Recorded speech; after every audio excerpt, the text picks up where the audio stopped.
Okay. I'd like to call the January 15th, 2025 regular meeting of the Local Agency Formation Commission uh, call to order of the January 15th, 2025 regular commission of the Local Agency Formation Commission at 2:31 p.m. We are meeting in San Mateo County Board of Supervisors chambers and on Zoom for the public. At this point, the clerk will explain how both written and spoken public comments can be made by attendees of the meeting. Thank you, Chair. For the members of the public, the instructions on how to participate in today's meeting may be found on the published agenda.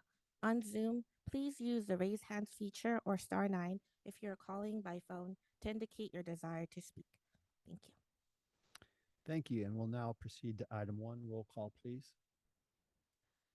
Commissioner Chang Karali, Present. Commissioner Dreeber, Present, and somehow I turned my screen off, and if somebody could help me with turning it back on, that would be great. yes, 1 second. Commissioner Martin,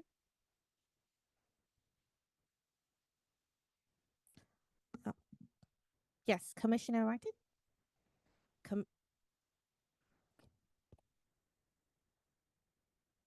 okay. Commissioner Ruda, Here.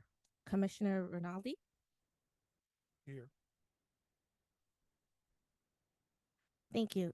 Thank you, Chair. You have the quorum. Thank you very much. Let's go ahead and see if we can adjust the volume.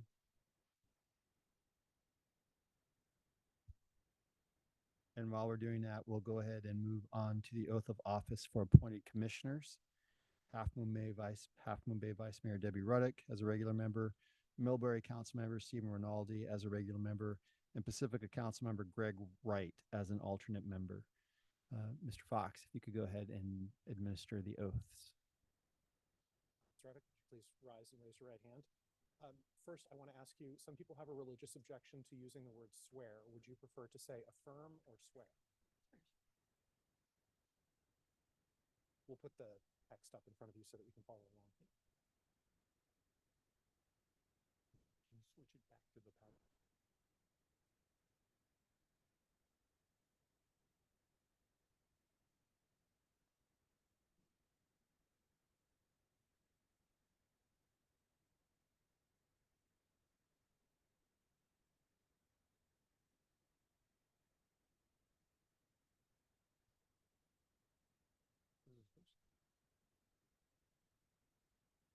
Tell you what, we should be able to do it. Okay. Even if you don't have the text in front of you, I'll just break it up into pieces so that you can follow along. It's okay. right there. Okay, good, Yeah. good. Okay, so please raise your right hand and repeat after me. I, Debbie Ruddock, do solemnly swear I, Debbie Ruddock, do solemnly swear that I will support and defend the Constitution of the United States that I will support and defend the Constitution of the United States and the Constitution of the State of California and the Constitution of the State of California against all enemies, foreign and domestic, against all enemies, foreign and domestic, that I will bear true faith and allegiance to the Constitution of the United States that I will bear true faith and allegiance to the Constitution of the United States and the Constitution of the State of California, and the Constitution of the State of California, that I will take this obligation freely that I will take this obligation freely without any mental reservation or purpose of evasion, without any mental reservation or purpose of evasion, and that I will well and faithfully discharge and that I will well and faithfully discharge the duties upon which I am about to enter. the duties upon which I'm about to enter. Congratulations. Mr. Rinaldi, please stand and raise your right hand. Do you have a preference about whether to swear or affirm the oath? Swear works fine. Please repeat after me. I, Stephen Rinaldi, do solemnly swear I, Stephen Rinaldi, do solemnly swear that I will support and defend the Constitution of the United States that I will support and defend the Constitution of the United States and the Constitution of the State of California and the Constitution of the State of California against all enemies, foreign and domestic, against all enemies, foreign and domestic, that I will bear true faith and allegiance to the Constitution of the United States that I will bear true faith and allegiance to the Constitution of the United States and the Constitution of the State of California, and the Constitution of the State of California, that I will take this obligation freely that I will take this obligation freely without any mental reservation or purpose of evasion, without any mental that I'll take this obligation freely without any mental reservation or purpose of evasion, and that I will well and faithfully discharge and that I will well and faithfully discharge the duties upon which I am about to enter. duties upon which I'm about to enter. Congratulations.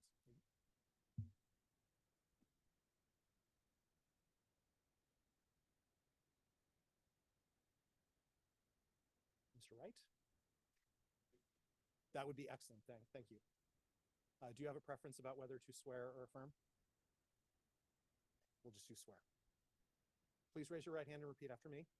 I, Greg Wright, do solemnly swear I, Greg Wright, do solemnly swear that I will support and defend the Constitution of the United States that I will support and defend the Constitution of the United States and the Constitution of the State of California and the Constitution of the State of California against all enemies, foreign and domestic, against all enemies, foreign and domestic, that I will bear true faith and allegiance to the Constitution of the United States that I will bear true faith and allegiance to the Constitution of the United States and the Constitution of the State of California, and the Constitution of the State of California, that I will take this obligation freely that I will take this obligation freely without any mental reservation or purpose of evasion, without any mental reservation or purpose of evasion, and that I will well and faithfully discharge and that I will well and faithfully discharge duties upon which I am about to enter. the duties upon which I am about to enter. Congratulations. Thank you. Congratulations, colleagues. We will now move on to item 3 and open public comment for items not on the agenda and the consent agenda. Please note that LAFCo meetings are a limited public forum and all public comment must relate to something that was within the subject matter jurisdiction of the board. If comments do not relate to the subject matter jurisdiction of the board, we will stop the comment and move on to the next speaker. The county attorney will assist us in identifying comments that are not related to the subject matter jurisdiction of the board. Madam Clerk, please proceed. Thank you, Chair. I will first call upon members on Zoom, followed by in-person participants. At this time, there are no participants on Zoom willing to speak or in chambers. Thank you so much. We'll now close public comment for items not on the agenda or consent agenda. We're moving on to item 3, consent agenda. Approval of action minutes for November 20th, 2024. B, time extension for LAFCO file number 19-03- proposed annexation of 252 Club Drive, unincorporated San Mateo County, APN 049-050-050 to the city of San Carlos. And C, consideration of LAFCO file number 24-11- proposed annexation of 175 Los Trancos Road, Portola Valley, APN 079-112-180 to West Bay Sanitary District. Is there any public comment at this? Appears to be no public comment at this time. Is there any discussion on the consent agenda? We have a motion for item 3. So moved. Second. Thank you. That was a motion by Commissioner Draper, seconded by, Commissioner Chin Crowley, seconded by Commissioner Draper. Commissioner Martin? Aye. Commissioner Ruda? Aye. Commissioner Rinaldi? Aye. Commissioner Chin Crowley? Aye. Commissioner Draper? Aye. Yes. Chair Mueller? Yes. Thank you, Chair. You have a motion. Thank you. Motion Now, passed. thank you so much. We'll now move on to item 4, consideration of the municipal service review circulation draft for the San Mateo County Harbor District. Mr. Bartoli. Thank you, Chair. And so this item was continued from the November 24th meeting, along with several other items due to the length of that meeting. So before you today, we do have the draft municipal review for the San Mateo County Harbor District. As we do have several new members on the LAFCo Commission here today, I would just like to briefly touch on what a municipal service is and what a sphere of influence is as well. And so municipal service reviews are intended to serve as a tool to help LAFCo, the public, and other agencies better understand public services, governance, and delivery options, and evaluate those options for the provisions of those services. And municipal service reviews are required under state law, under the government code sections. And LAFCo conducts municipal service reviews along with sphere of influence reviews on all cities and special districts within the county. An SOI or sphere of influence is a plan for the boundaries of a city or special districts. And MSRs and SOIs do not represent proposals for actual changes of those boundaries, but instead a study on those provisions of that specific agency. And there are several determinations of areas that look at as part of the municipal service review. That includes growth of population within that agency, any disadvantaged unincorporated communities, the present and planned capacity of facilities within those service areas, the financial ability of the agency to provide those services, any opportunities for shared facilities or services, accountability of community services needs, including the structure and operational efficiencies, and other related issues that a LAFCo may consider. And San Mateo County LAFCo has policies regarding water service provisions and hazard mitigation that we look at as part of our service reviews for agencies as well.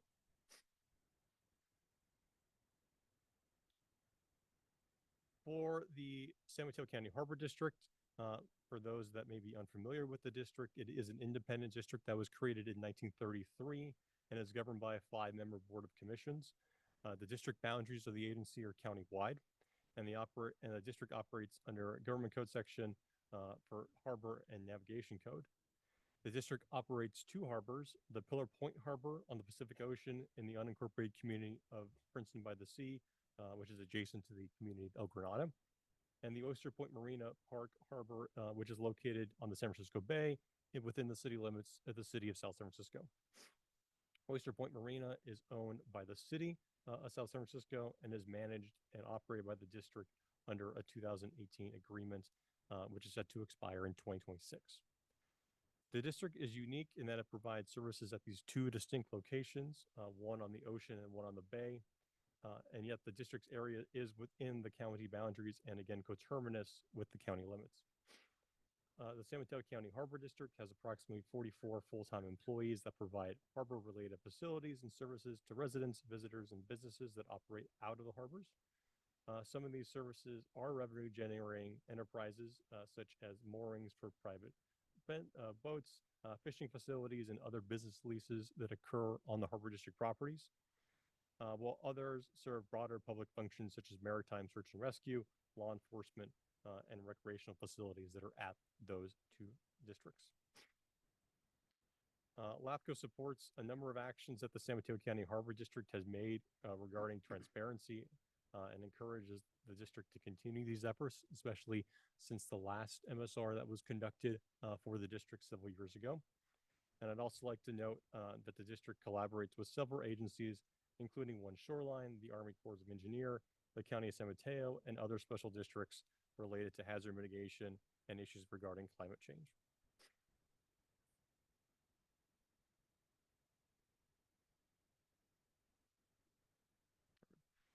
Just to give you a sense of where those 2 facilities are, this is a map showing the Pillar Point Harbor and then the county harbor jurisdiction that extends out into the Pacific Ocean.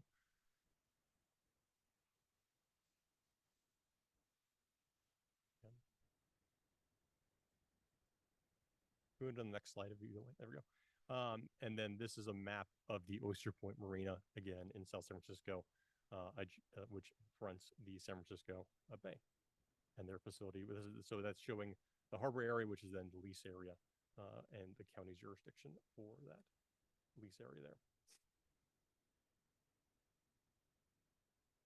You can go to the next slide. So the full municipal service review that is in the agenda packet discusses those areas of determination that I outlined in the overview of what a municipal service is.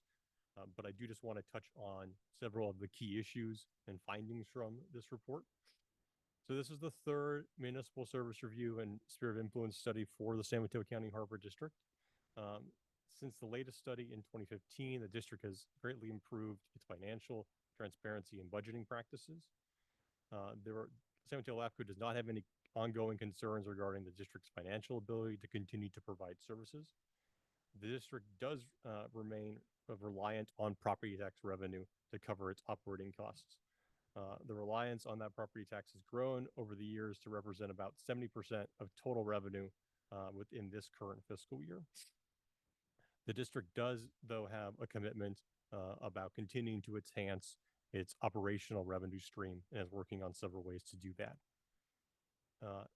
While existing revenue is sufficient for ongoing operations and maintenance expenditures, about 85% of the $80 million in identified capital improvement projects are unfunded, which is a question for LAFCo about how those capital projects would move forward for the district. And similar prior studies, LAFCo has a zero sphere of influence, meaning that in LAFCo's view, the sphere of influence requires dissolution and then the transfer of the services from the Harbor District to another agency, whether that be the city of South San Francisco or the county, as it could be a cost-saving mechanism. However, this is not a proposal for governance change, and no change has been submitted to LAFCO at this time. And that zero sphere or dissolution sphere of influence for LAFCO for the Harbor District has been in place since the 1970s.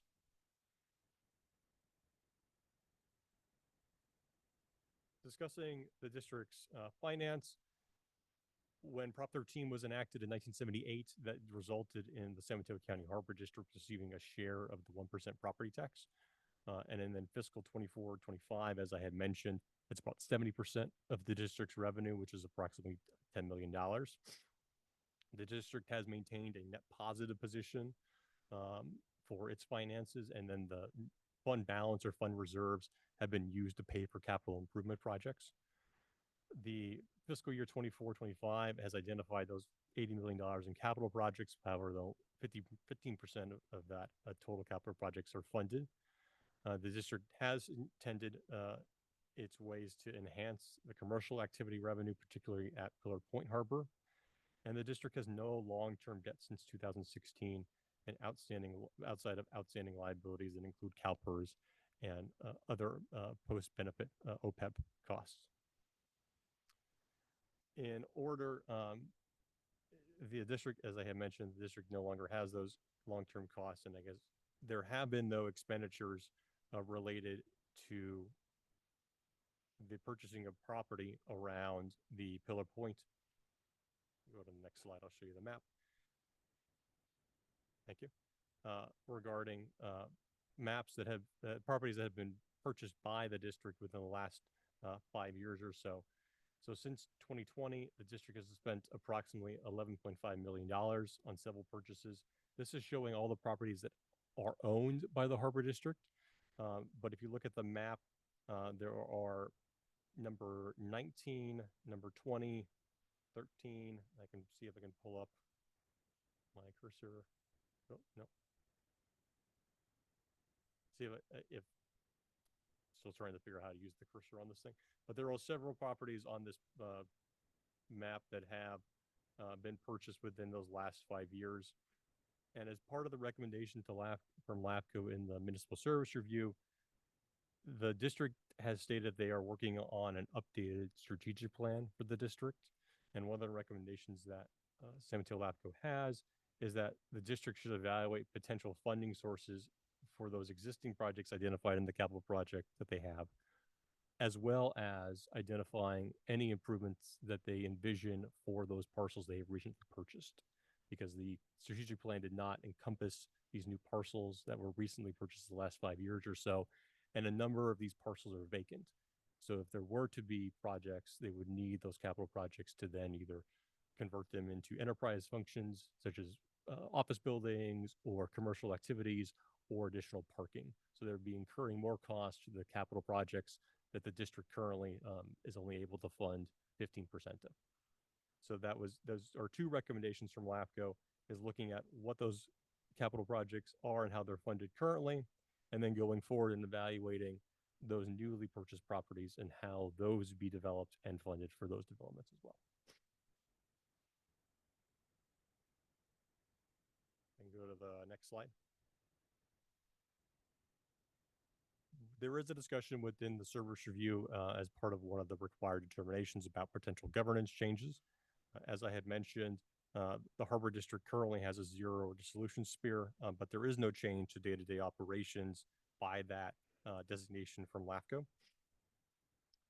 The governance changes such as dissolution or altering boundaries could increase efficiencies and cost savings to the district and to residents within the district that are taxpayers. But there's been no action taken towards the district other than the publication of this and previous studies. and changing in the governance of the San Mateo County Harbor District would require a separate application and action before the LAFCo Commission.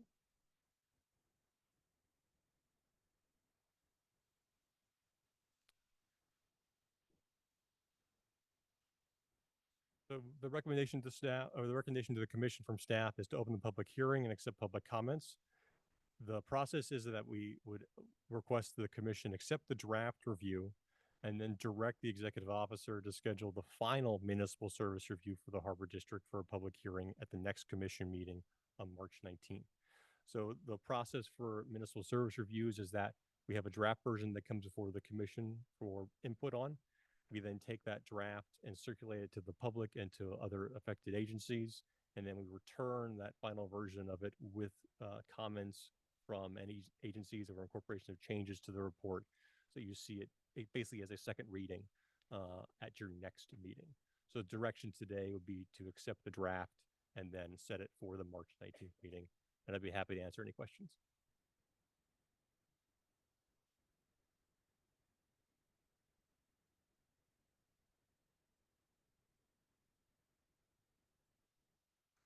Thank you, Chair. At this time, I do not see any participants with their hands raised on Zoom. Or it, oh.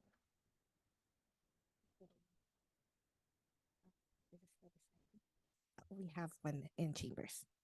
Ms. Slater Carter.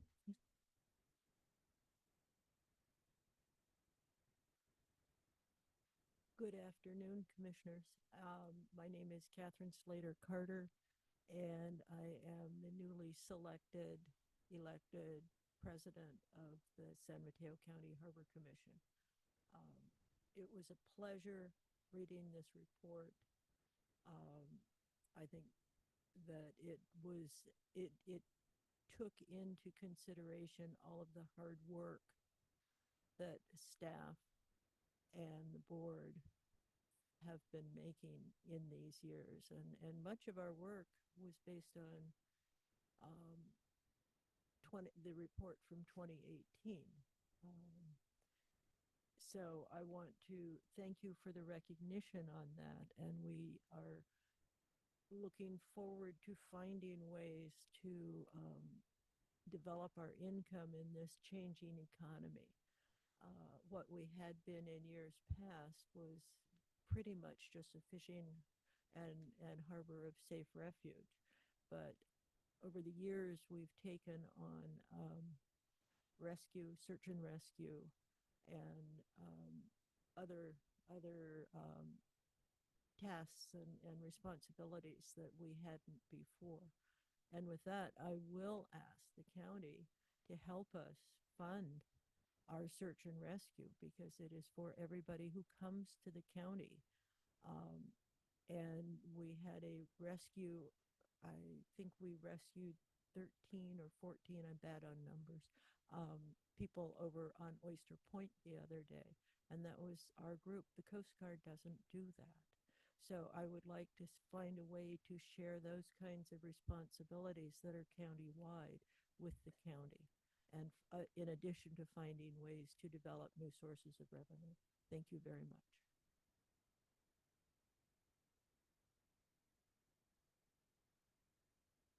All right. Thank you, Ms. Slater Carter. And with that, I don't see any more public comments. So with that, we'll close the public hearing. Are there any further comments from my colleagues? Yes, Ms. Draper. I want to commend the staff of the Harbor District and the leadership that the board has taken. This was a district that had a variety of problems, and people have worked really hard to correct those problems and look forward. And I encourage the preparation of that strategic plan. And so I will be voting to have this go out into the public. I should say I happened to be in the harbor on opening day of crabbing season, and it was packed, it was lively, people were having fun. And so I thought, this is just a wonderful county facility that we have. So I just wanted to end on a positive note. Thanks. Thank you so much. Any more comments? Ms. Commissioner Chinkarelli. Yeah, so I just want to thank, y'all hear me? I feel like there's no Okay, can you hear me?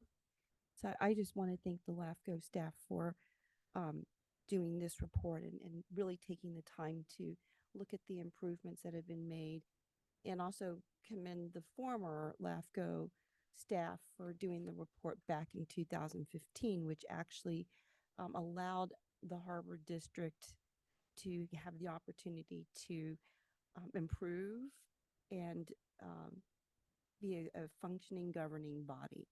So thank you, Rob. I know it's a lot of work, and I can't even thank y'all enough for the work that you do for these reports. Any other comments? So I also want to thank the staff. I found it, I appreciated, I appreciate where the Harbor District is now. I also appreciated the transparency about the investments the district is making. So thank you on that. Any other comments? Yes. Kind of having been front and center on this issue for 15 years. I live on the coastside. Sat on one, actually two grand juries that took a look at the Harbor District. They were there constant, our attention to them was constant during that period of time. And the people who have become the staff and the managers of that district have done an unbelievably good job of cleaning up the problems that were there. So kudos to the board there.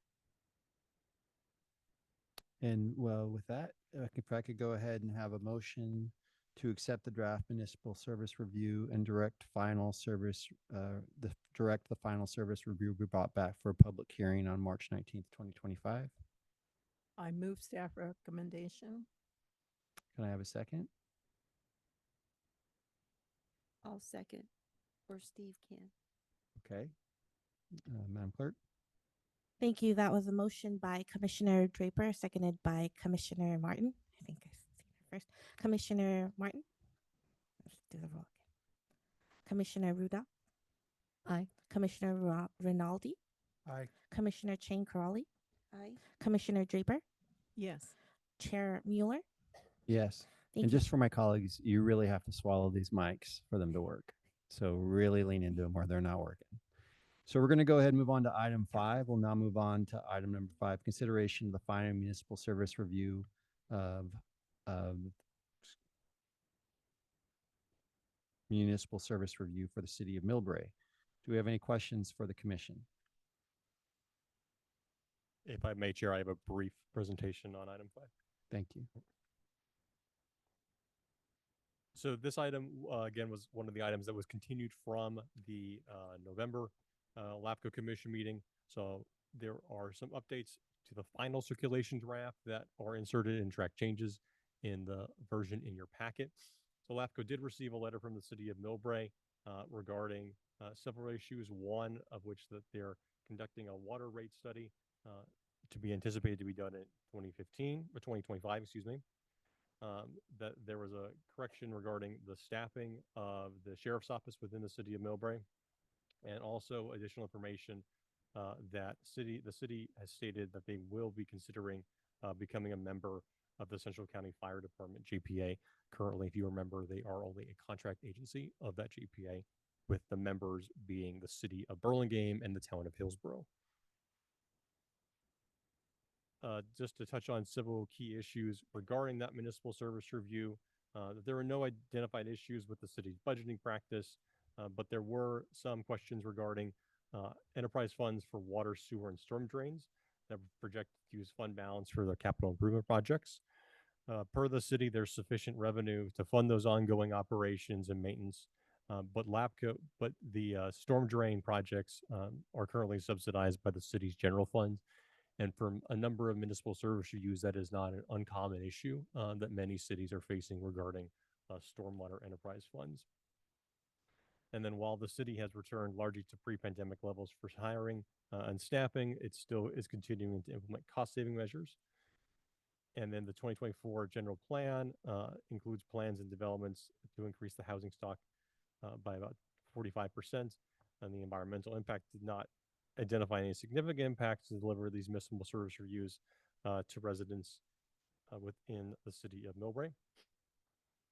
And then we also have several recommendations on the finance ability for the district, for the city, including the development of projections for sewer, water, and stormwater enterprise funds to provide a more complete assessment for these funds for residents that could be used in conjunction with capital improvement programs for the city. And also in future budget documents that the city should explore, including a detailed breakdown of both capital improvement costs versus operation costs. Because right now in the city budget documents, those are rolled up into one figure. So it was difficult for LAFCo staff to understand what was a one-time capital cost and what was then ongoing costs.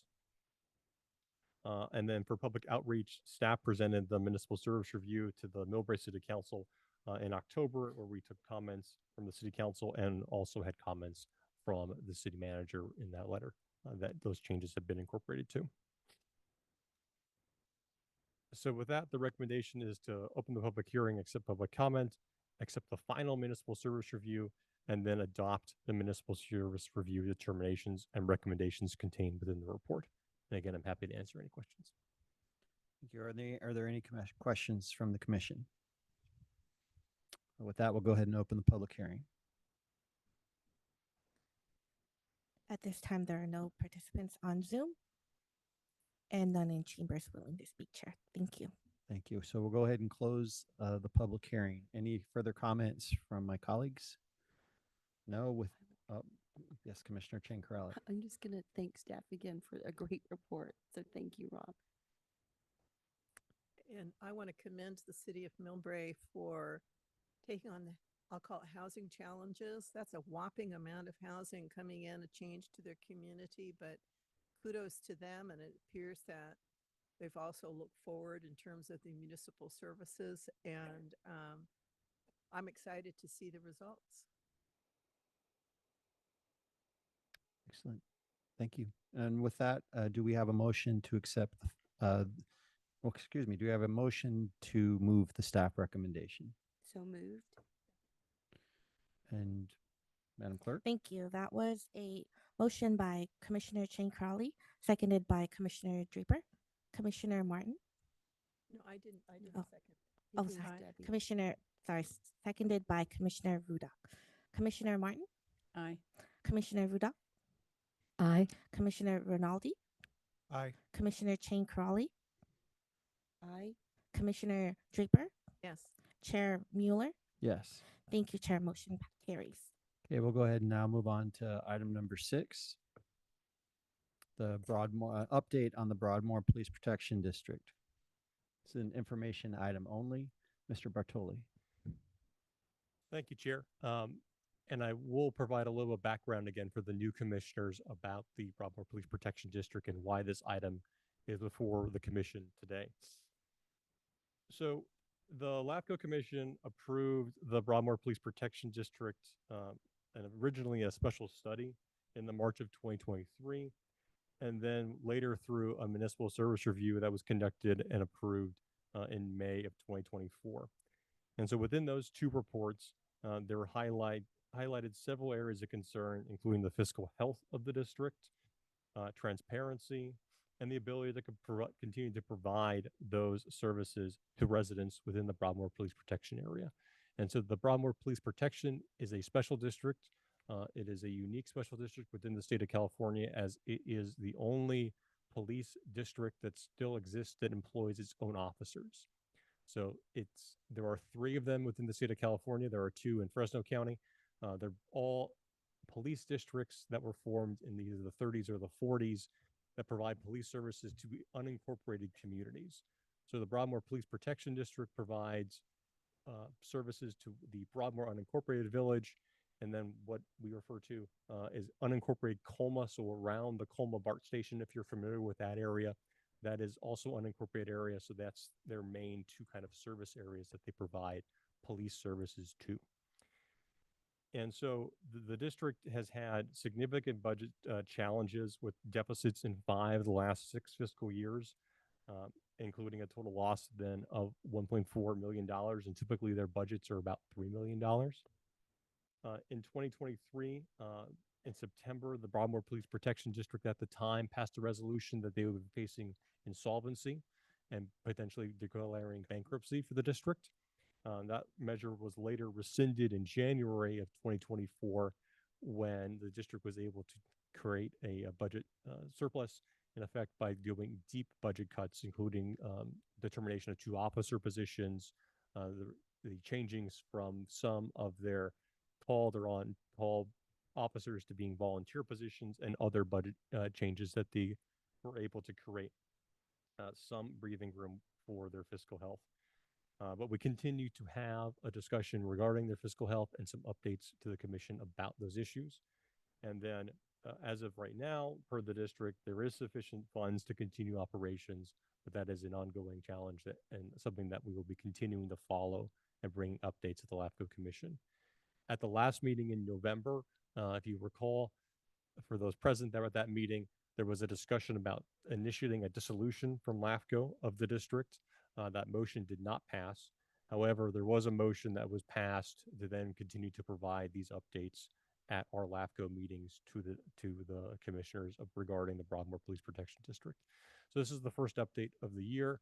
I was not, unfortunately, able to attend last night's Broadmoor Police Protection meeting, as I had another conflict that came up. But as of right now, they do have a new board. So Andrea Hall is one of their new board members. They have it's a 3-person board for the Broadmoor Police Protection District.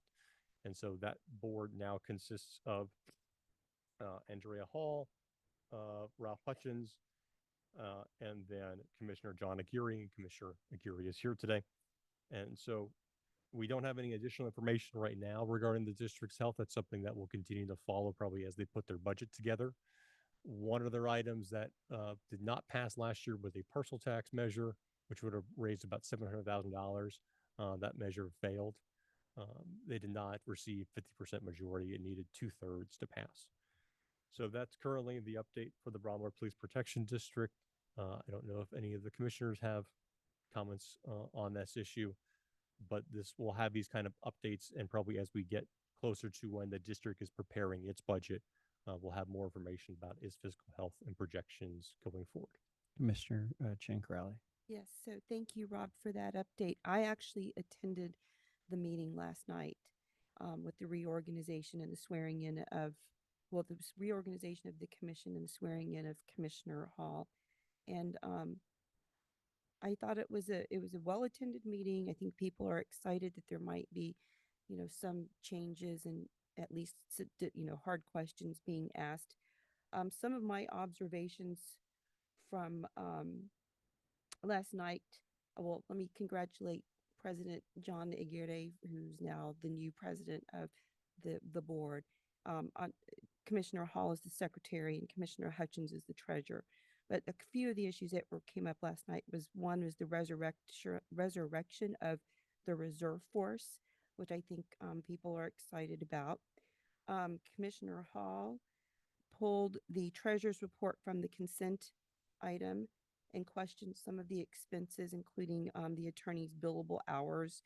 And so I was a little concerned that the warrants and deposits were not really thoroughly reviewed by the treasurer, who was Commissioner Hutchins, especially since the commission has known for a long time that the financial situation is a concern for this commission. So I think since Commissioner Hall brought that up, I think there's going to hopefully be a more thorough review of that. What I am heartened by is that President Aguirre emphasized that he wanted to explore resources that CSDA provides, like for training, Brown Act, sexual harassment, ethics, all of that. So I'm glad that, this is something that this commission has been talking about, at least since I've been on here.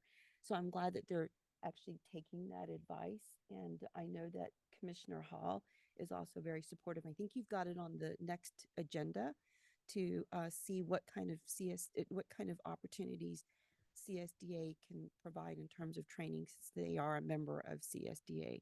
So, those are really the takeaways. But I think that with this new commission makeup and dynamic, that, I think that there could be some improvements to be made, but we'll see still. I'm waiting for the financial situation to be a little more cleared up before I make that decision. Thank you. Any other questions from the commission? I don't have any, excuse me, questions, but when we get to comments, I have some comments. Okay. Seeing no further questions, we're going to go ahead and open public comment for item 6. Thank you, Chair. We have one speaker on Zoom. Andrea Hall, you'll have 2 minutes. Go ahead. Hi, Commissioners. I'm sorry that I could not be there in person with you today. I had a pre-existing professional commitment in San Francisco today. I just want to reiterate my thoughts from the letter that I sent and thank LAFCo once again for its immense patience with the Broadmoor Police and all of the constructive feedback it's provided Broadmoor over the last 2 years.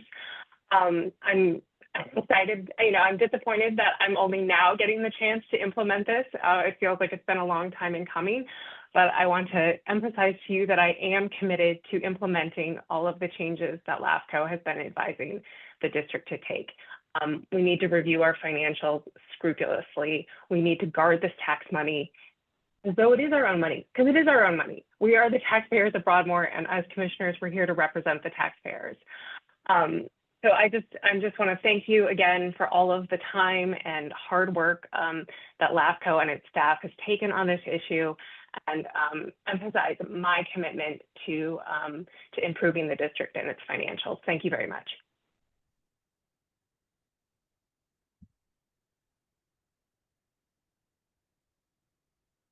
Thank you. There are no other speakers on Zoom. Okay, thank you. So we're going to go ahead and close the public comment. Are there any other comments from my colleagues before we move on? Yes, Commissioner Draper. Yes. Get closer. There we go. There was a request for some ideas, if you would, and I have 3 ideas for transparency that I'd like to share. And they're small, but I think could be important.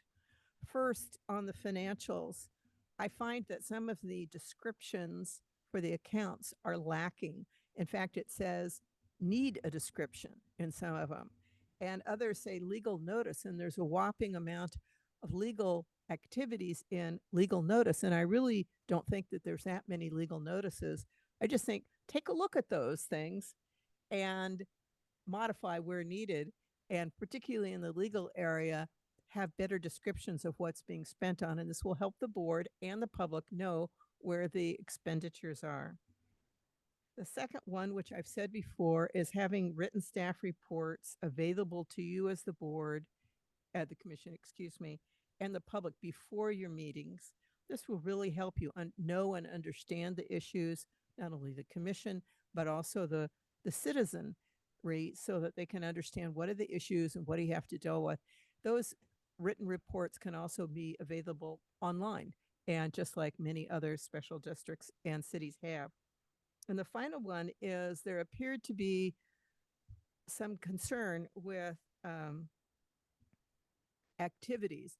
And I know that many public bodies have a series of written policies for how it does its things, how it appoints people.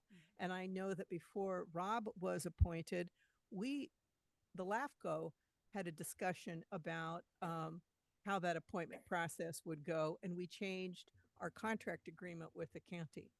And so it happens periodically. The board just adopted some new policies for itself, and I don't know if Broadmoor has those policies that are written down, so that just helps everybody understand how operations will occur at the commission level, and then what things are delegated or not delegated to the executive officer. And you don't have to do it all at once, but if you start with the things that you think are most problematic or of concern, then you can just add on as time goes on. So those are just 3 things that I think will really help with transparency. Thank you. Okay. Thank you so much, Commissioner Ching Crowley. So I echo everything that Commissioner Draper has said. Oh,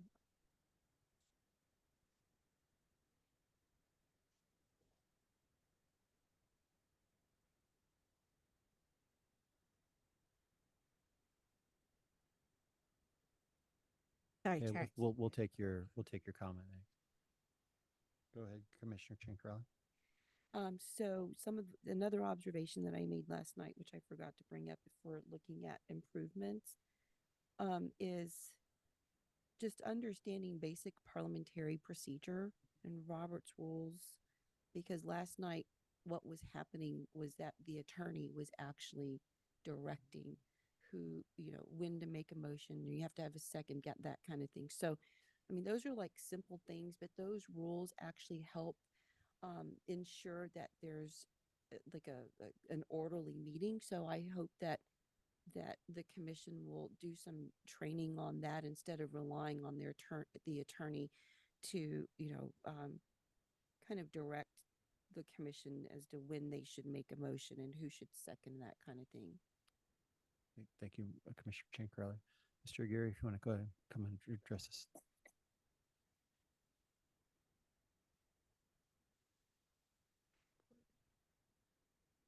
Okay, you said swallow the mic, huh? You gotta, yeah, you gotta get real close to it, or we won't, or Here's the isn't AV recorded. We'll hear you, conversations. but it isn't recorded very well. All right, does that do anything for you? That's perfect. Okay, great. Well, good afternoon, commissioners. Welcome, new commissioners, and a happy new year to all. My name is John Aguirre. I currently serve as a Broadmoor Police Protection District Commissioner. I also serve on the Broadmoor Property Owners Association Board of Directors, in addition to being a 23-year resident of the community. Regretfully, I need to inform you all of the passing of longtime Broadmoor resident and San Mateo County public servant, Marie Brizuela. After listening to professional and personal stories about her life, it got me to thinking about legacy. That brings me to the Broadmoor Police Protection District. And thank you all who attended last night's meeting. Really, really appreciate your care and concern, and look forward to working with. We held our first meeting of the year last night. The oath of office was administered to Commissioner Hall, and we now have, as you noted, a full 3-person commission. Great meeting discussion was had regarding resources to assist in our commitment as public servants, including the CSDA and other resources. And you are correct, Commissioner, that is on the agenda for next month. Really excited. And thank you, Commissioner Carter was there and took the time to speak to that as well. Wonderful to get that kind of feedback. So thank you. I feel that communication is key to the success of the Broadmoor Police Protection District being a model of efficient, transparent, ethical agency. This should absolutely be our common goal. It would be an incredible legacy. Civility, common courtesy, and engagement are going to allow us to create a long-lasting partnership, and I, for one, am excited at the prospect. There are inherent challenges to public service, but the good of the community is what we should strive for. Thank you very much for your time. Please let us know how we can help. And I know we talked about it last time's meeting, maybe anything that you might offer us. Really appreciate the suggestions. Thank you for your time. Thank you. Mr. Bartoli, do we have a meeting in June? And for the LAFCo Commission, yes, we do have a meeting in June. Okay, to my colleagues, I would like to not hear about Broadmoor again until June. Is that agreeable to everyone? I concur. Thank you. That's sufficient direction, yes. All right, thank you. Any other comments for staff? No, it would be July, wouldn't it? You are correct. It would be July in the odd number of months. So we would have That it. would be great. So July have it the is. budget. All right, thank you, Mr. Bartoli. We're going to go ahead and move on to item 7, appointment of a budget and legislative policy committee for 2025. Mr. Bartoli. So this particular item requests that the commission appoint members to serve on the budget and legislative policy committees, which there are the 2 LAFCo committees. Both typically have 3 members. Both we try to have a makeup that typically represents one of the 4 memberships that's on the body with those 3 members. We can have regular and alternates serve on these 2 committees. So the budget committee provides direction to staff in preparation of the commission's budget, including this year for 25-26, as well as review of the LAFCo independent audit. The committee meets typically in March and then before the May meetings and also occasionally prior to September for any budget revisions as required. And currently that Budget Committee is comprised of Commissioners Jane Corrali, Commissioner Draper, and was Commissioner Big Stick. So we have one vacancy there. And then the Legislative and Policy Committee meets as needed to provide direction to staff on pending legislation affecting LAFCOs. It also reviews existing commission policies and advises on new policies as needed. And the current makeup of that committee is Commissioner Martin, Commissioner Mueller, and Commissioner Warbach. So we have one vacancy there. But again, we typically do new appointments. So if anyone would like to be on those committees, if you're on there now and don't want to be on the next one, that's also good time to change. So we would ask for staff would ask for a motion for the filling of those two committees. Thank you, Mr. Bartoli. So it's now time for questions from the commission. I'm just going to ask, do we have volunteers for the budget committee?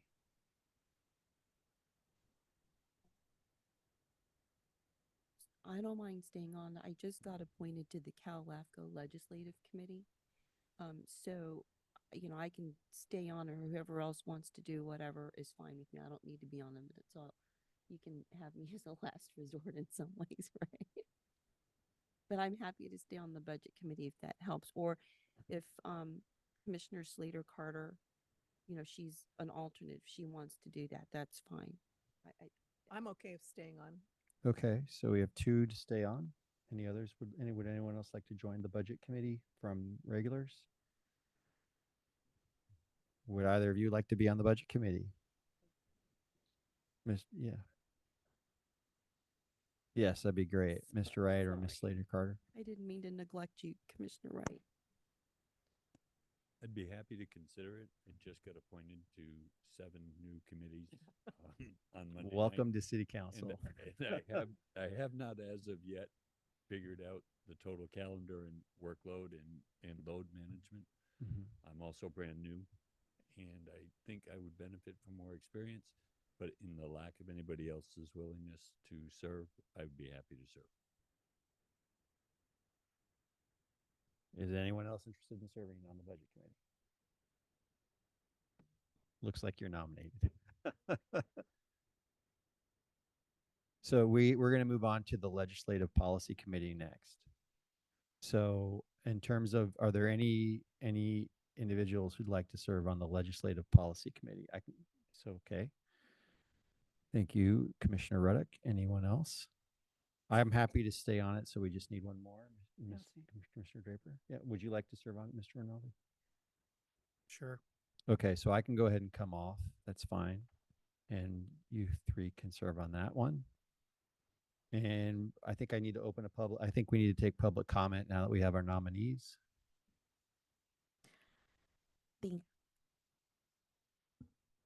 We asked. Catherine, did you want to serve on the budget committee in place of Ms. Jane Crowley? Okay. That's fine. That's fine. Just wanted to make sure you had the opportunity. Thank you. Thank you, Chair. At this time, there are no public speakers on Zoom Great. and none in chambers. Thank you.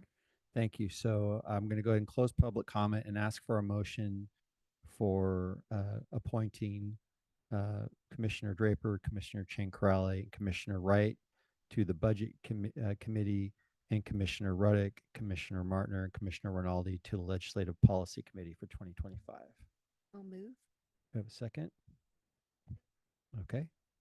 Thank you. That was a motion by Commissioner Chancrale, seconded by Commissioner Draper. Commissioner Martin? I'm a little conflicted here, actually, because not everybody on the commission is here. Well, the only person who isn't here is and I'm sure she's fine with it. Okay, you can hold me to it. If Commissioner Spear has a problem with it, we can take it up at the next meeting. Aye, then. Okay. Commissioner Rudolph? Aye. Commissioner Rinaldi? Aye. Commissioner Chancrale? Aye. Commissioner Draper? Yes. Chair Mueller? Yes. Thank you, Chair. Motion carries. Okay, we'll now move on to item 8, the Cordy LAFCO budget update. This is an information item only. Mr. Bartoli.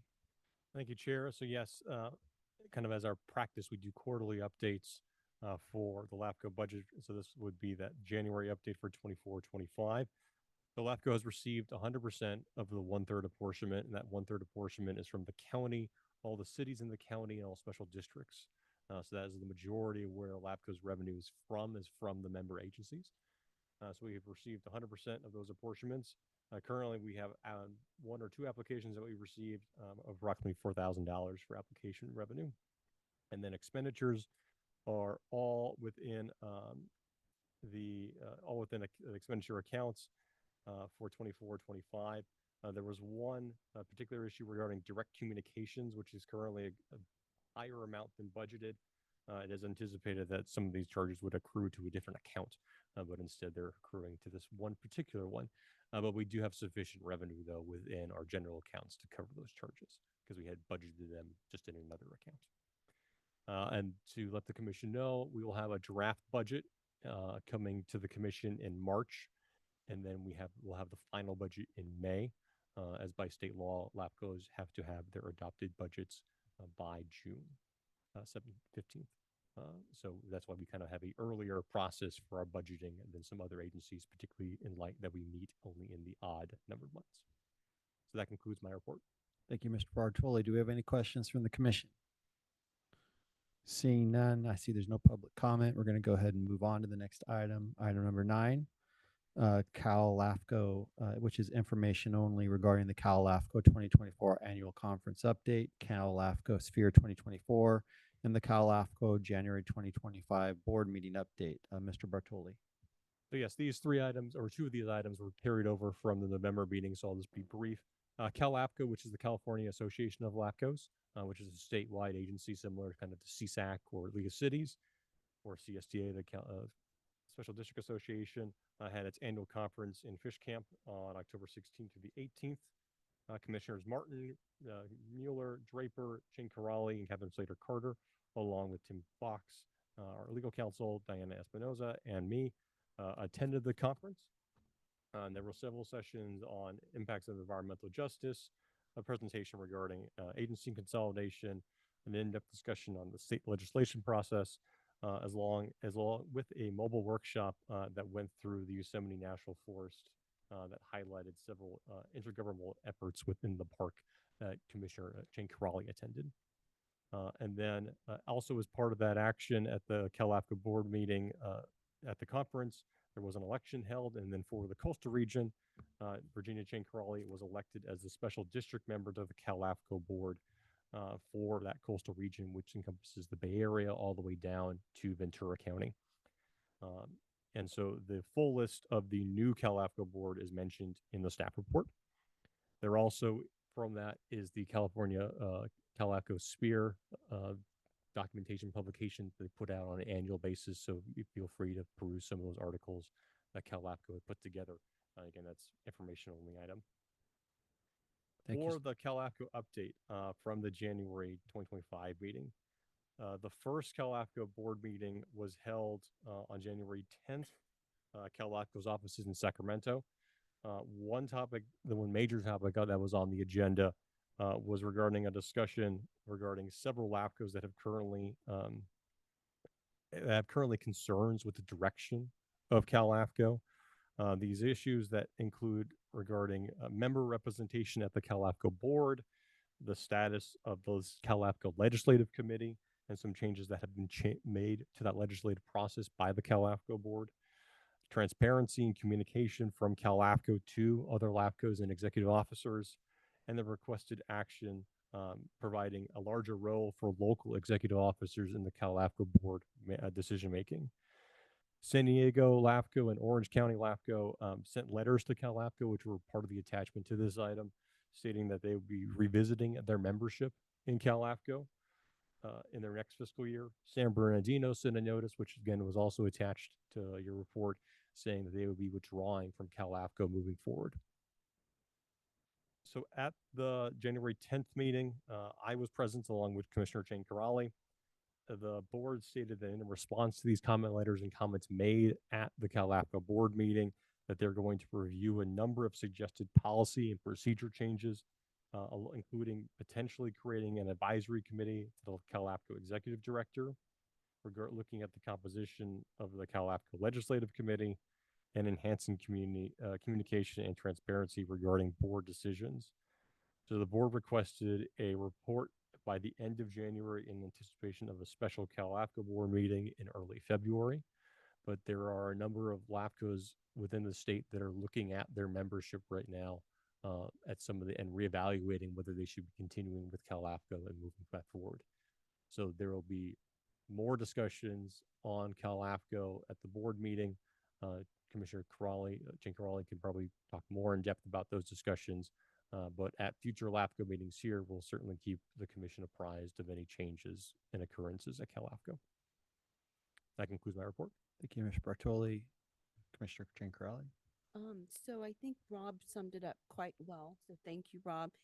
I just want to give a little bit of prefacing about how I think I got elected to the coastal region spot. Before this election, there were some concerns that kind of been manifested into or character put into this report. And I think that the members and some of the executive officers wanted a change because of the process or the lack of process that was used for the legislative committee at this state level. And I was running against an incumbent who kind of supported that old way of doing business. And so I actually wanted some transparency and accountability. And so we had like 3 people running. And in the end, I think I probably won by 1 or 2 votes. But I've been kind of asking some of the hard questions. I can't really talk about them just because we were dealing with closed session items, but I will say that concerns from the other LAFCOs throughout the state, and some including the coastal region, namely Ventura County, who submitted a letter that's in this packet, which I thought was very, very thoughtful. You know, we're trying to implement some of these changes, which I think will help with the accountability and the transparency. But anyway, I think that if these changes happen, you know, some of the LAFCOs will probably be more satisfied and will think that they're getting value for their dues. So I'll say that when there was an item on the agenda asking for an increase in the dues, and I was one of the 2 who voted no because I felt like we needed to get things sorted out before we ask other member LAFCOs to, you know, pay more. But I do think that the value proposition can come to fruition, mainly in the legislative advocacy role, which I think would be important. And just, I guess, the connection and the networking, like with the LAFCOs throughout the state, which I think could be, you know, pretty promising just because it's a very unique organization. LAFCO in general has, you know, cities, counties, and special districts. And really, I think it's a great umbrella, the Cal LAFCO, to have these 3 types of agencies there and working together. So I mean, I think that things can improve, but let me just address what I think the problem is with regard to some of the LAFCOs not wanting to stay as members. And this is my personal opinion from what I have seen and heard. And again, this was my first board meeting, so I don't have a lot of context, but I had enough context because I actually visited or spoke at all of the coastal region LAFCOs during the time I was campaigning for that seat for special districts. And I think that there's this little tug of war between some of the executive officers at the various LAFCOs wanting to have more control than what I think they need to have. So some of the more outspoken Cal LAFCO directors are public members, and obviously their viewpoints are very, very important. But at the same time, I think that they sometimes lose sight of the fact that the other directors on that board are elected representatives. And at the end of the day, we have to be accountable to the voters. So I think, and I don't know why that's being driven by the public members, But anyway, I'm hoping that that can be fixed, but that I think is the crux of this conflict. Is like some of the executive officers think that their LAFCO should have more control over decisions that are being made. And others are like where Rob is, it's like, we're helping and we're supporting, we're looking at things, doing the things that are within the legislative purview. So, I mean, that's my take on this. I could be wrong, but I don't know, Rob, what your take is, if you want to add on to this.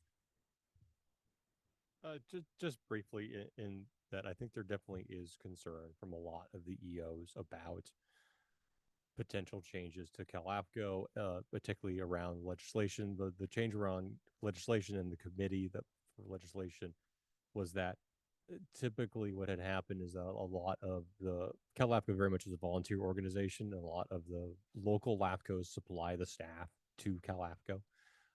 Because they're the practitioners in lots of cases. So they're the ones drafting potential legislation that would be coming for CalAFCO, and that is then submitted to the state either as an annual omnibus bill or a standalone bill for potential changes to government code sections. And so there definitely was concerns when there was a dramatic change in that process and how that was brought to members. Many commissioner or many staff persons did not attend the CalAFCO meeting where they made this large change. And so some were not really clear about what was changing, what that process was.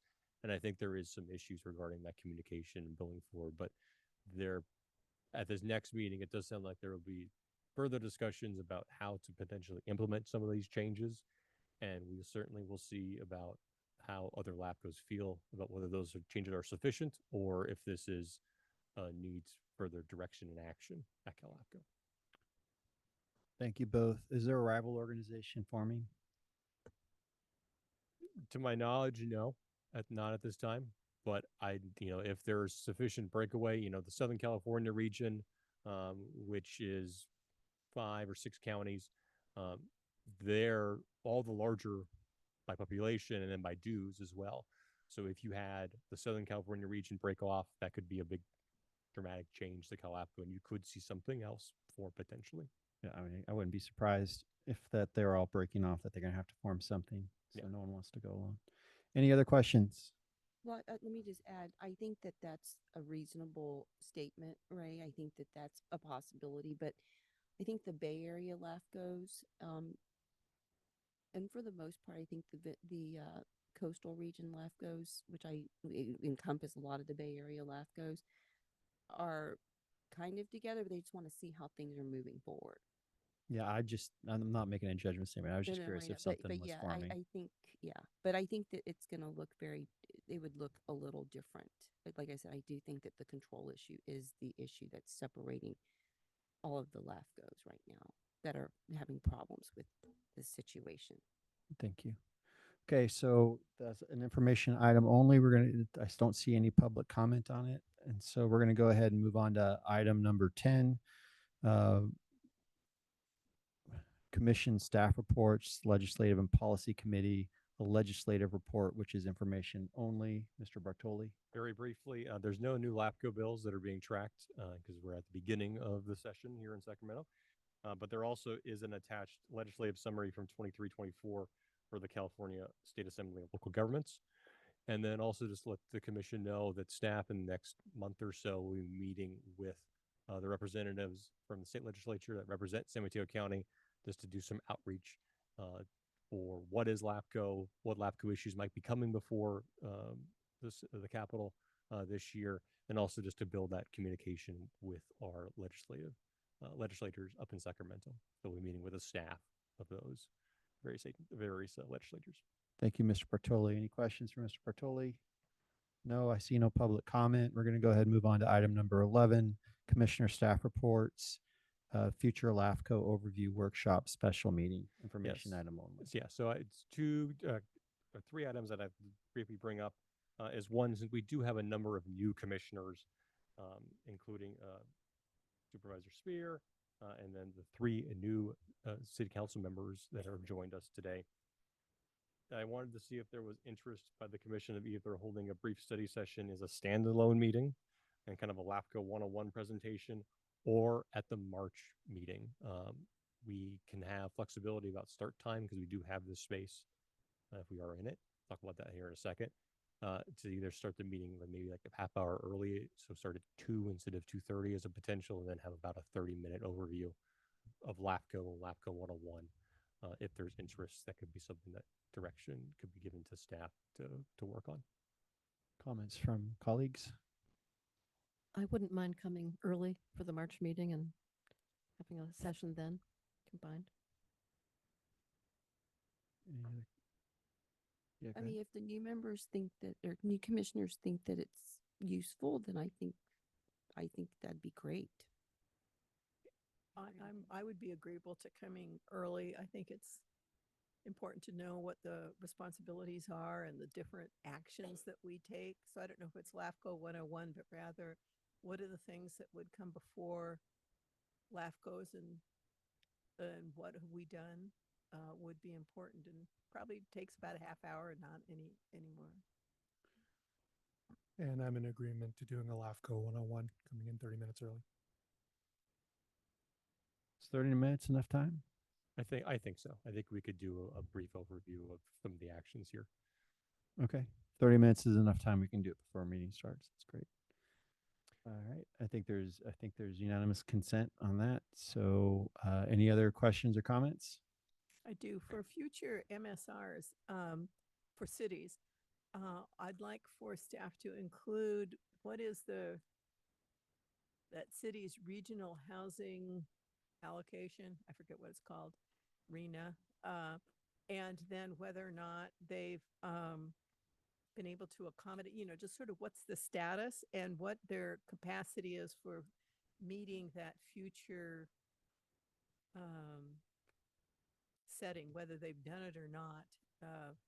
Different cities have different water, sewer, blah, blah, blah, capabilities. If that could just be added in. Thanks. That's something that we could add. Two other brief comments, just to let you know that the county is working on AV in this room over the next 2 months.